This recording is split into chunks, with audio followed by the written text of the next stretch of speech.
One time, I'll start off. It's actually really difficult to talk about because, I keep criticizing myself for it, and I keep, not feeling good about it. You have a choice, okay? You can get dressed yourself, or I will dress you. That is your choice. Yeah. But not by myself, he said, myself.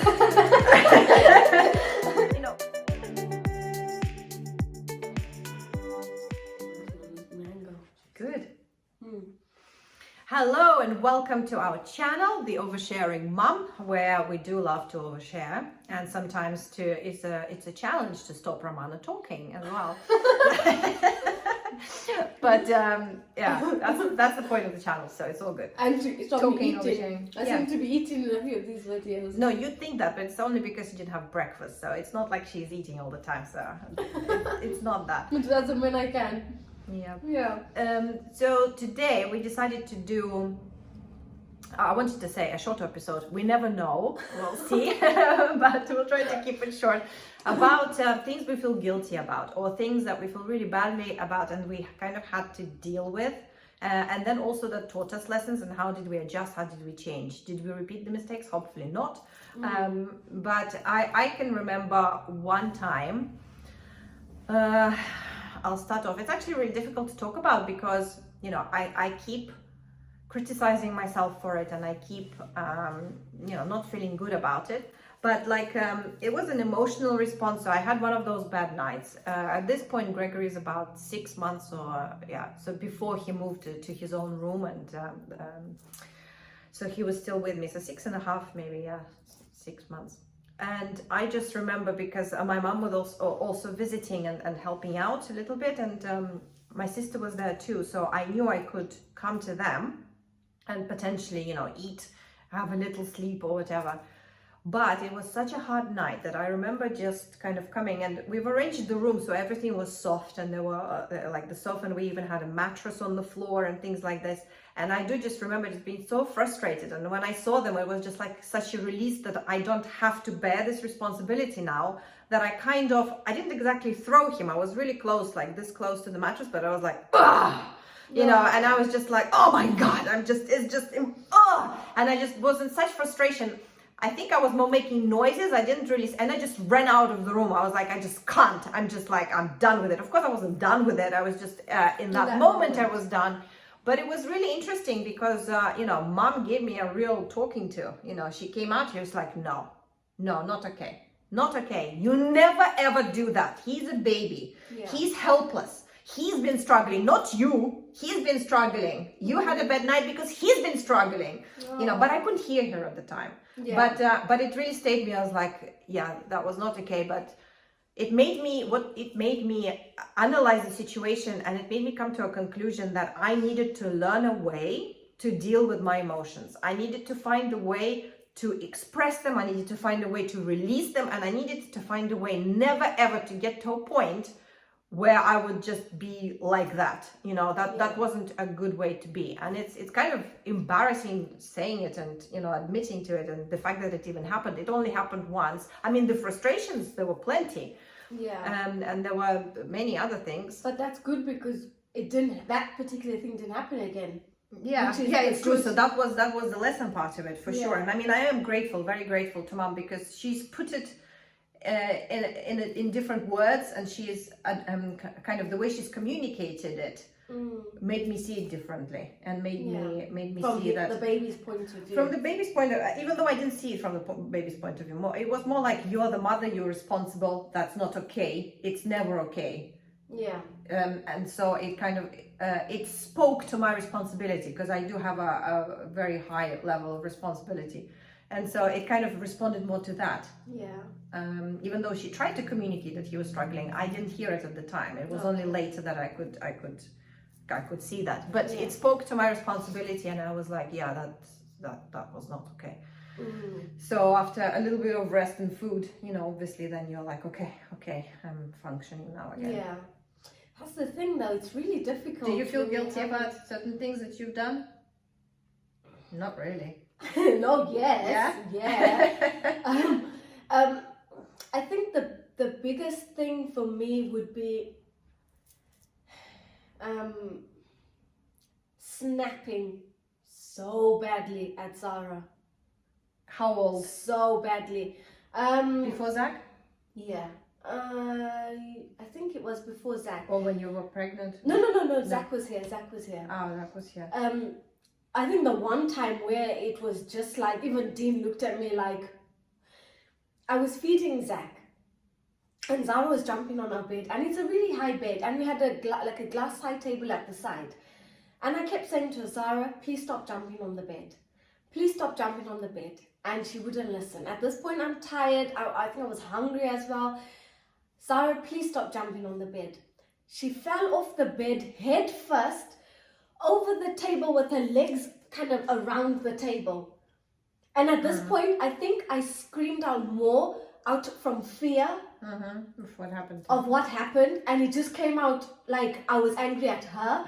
Like I was annoyed that she wasn't listening, but I think I was more scared of what had happened because I was on the bed and I couldn't see. I just had to go, and it was head first, and I thought, oh my god, because I knew the table was there and there was like other stuff. So did you scream? Did you say something? I screamed. I was like, Zara, I told you stop jumping on the bed.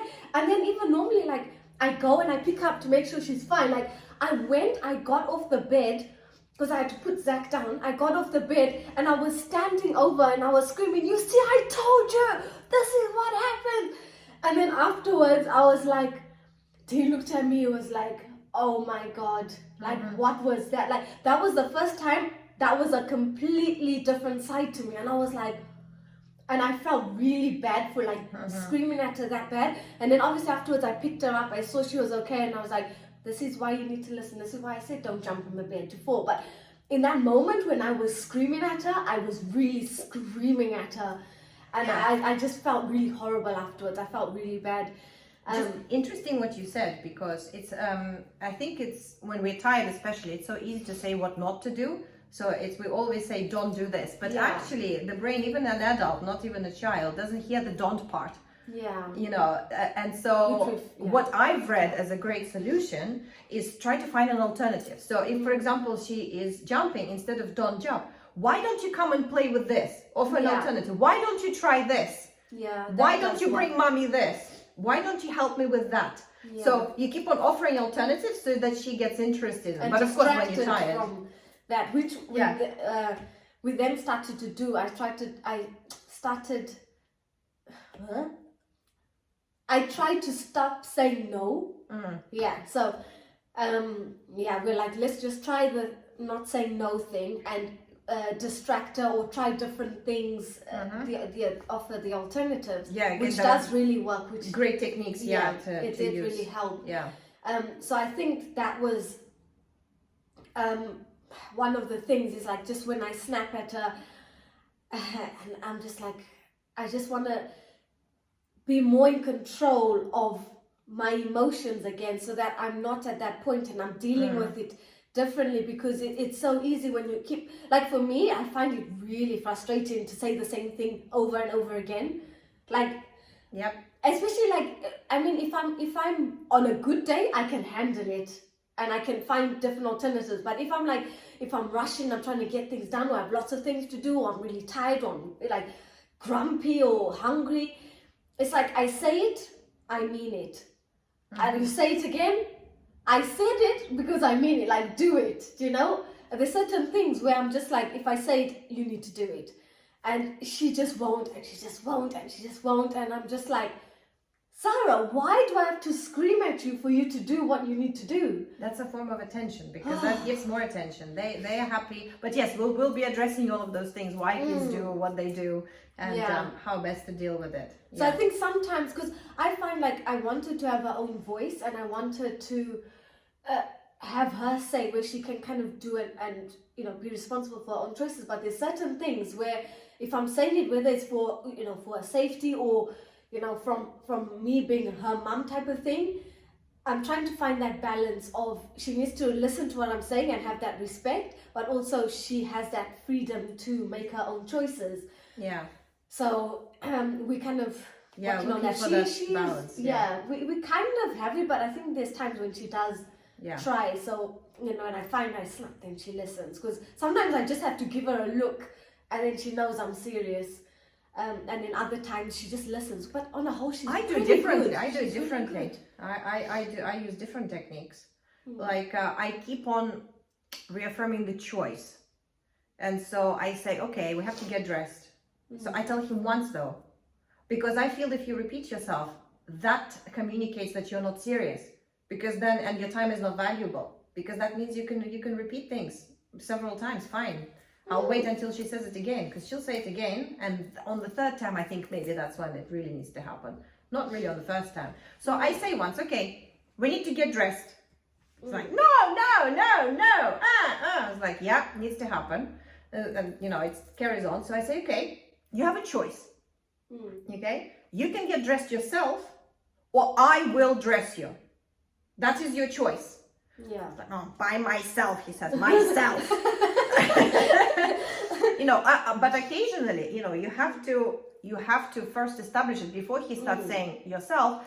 You know, one time you have to physically go and dress him. You have to stay true to your promise. Yeah, you have to follow through. You have to follow through. This is really important. But at the same time, you have to give enough attention so that, and find a way to learn with your emotions, because actually snapping and screaming is a better form of attention for them, because it's like, wow, I'm this powerful. They are looking to fill two buckets of attention and power. You know, that's why actually if we involve our kids to try to help us to do things, like Gregory adores to help. So if you say, okay, help me, no, not help, start again. So if I say, Gregory, please tidy up or put this toy away, he'll probably say no or throw the toy. But if I say, Gregory, could you please help me? We're going to tidy up. Could you help me to tidy up? He's like, yeah, he really wants to help. But so he's making that choice to help. You're not telling him to tidy up. Yeah, exactly. So the interesting thing with what you were saying, the control side of it, when you lose it, when you lose your temper, that's her filling up the control bucket. Because she feels, I am so mighty, I'm so powerful, I managed to make her lose it. That's how amazing I am. That's how in control I am of this little situation. So actually I made it a rule, you know, not to scream. We went on a journey, and then when we tried a couple of things, you know, it became apparent, and we'll keep on talking, we'll give more examples, but in our house, like, we've decided that there is no screaming, and if he's not behaving well, you know, there are certain ways to do, but it's never screaming, so that he never thinks that this is a way to gain control over a situation or whatever. And also teaching them about emotions. It's okay, yes, right now you're having a bad day. And it's like, it affects you, so the main thing in that moment is how to deal with our own emotions. So in that case, I'm like, okay, I need to breathe through it. He's going bananas. But at the same time, I have to say, that's okay, I know you're upset, and you have to try to connect. I also found he does this really interesting thing. When he gets upset, he says, Daddy's sad. And so Daddy starts saying, no, I'm not sad, I'm happy. So, no, Daddy's sad. And so I've read about this actually. And what he's trying to say is, please, Daddy, see that I'm sad. Please try to feel sad so that you understand what I'm feeling. And as soon as I said it to him, as soon as Sean then started accepting, he was like, yeah, okay. I'm sad, I can see that you're sad, so yeah, okay. And then he starts dealing with it, and he starts kind of processing it. And it's interesting. Yeah.